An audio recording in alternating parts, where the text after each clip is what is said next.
चिमण्या गोष्टी. नमस्कार मुलांनो, स्वागत आहे तुमचे चिमण्या गोष्टीमध्ये.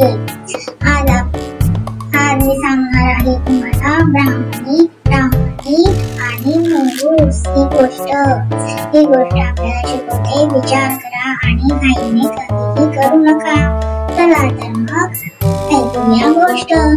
एका गावात देवशर्मा नावाचा ब्राह्मण आणि त्याची बायको राहत होते. एके दिवशी त्यांच्या घरी गोंडस मुलगा झाला. त्याच दिवशी जवळच एका माठी मुंगसाने बाळाला जन्म दिला आणि लगेच मरण पावले. ब्राह्मण पत्नीला त्या छोट्या प्राण्यावर दया आली आणि तिने त्यांना दत्तक घेतलं. ते दोघांना सारखं दूध पाजायची, स्नान घालायची आणि प्रेमाने वाढवायची. ते लोक भावासारखे मोठे झाले. पण ती शहाणी होती.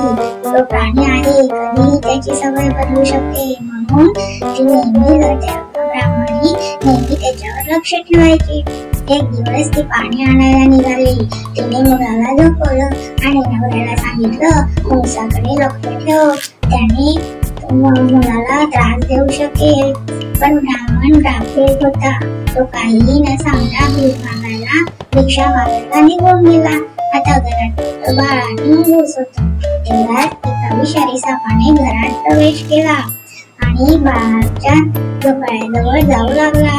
मुंगसाने ते पाहिलं आणि आपला भाऊ समजून त्याला वाचवण्यासाठी सापावर तुटून पडला. त्याने शेवटी सापाला ठार मारला. मुंगसाला अभिमान वाटत होता.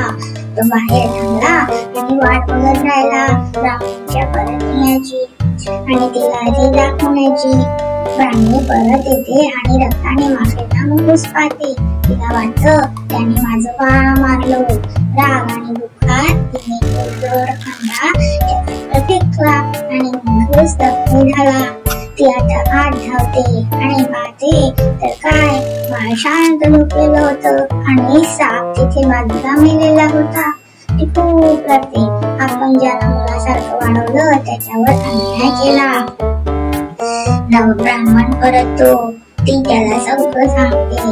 दोघांनाही फार दुःख होतं. मुलांनो, म्हणून घाई करू नका.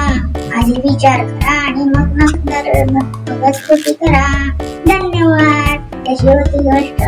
आवडली ना? चला तर लगेच लाईक, शेअर आणि सबस्क्राईब करा बरं.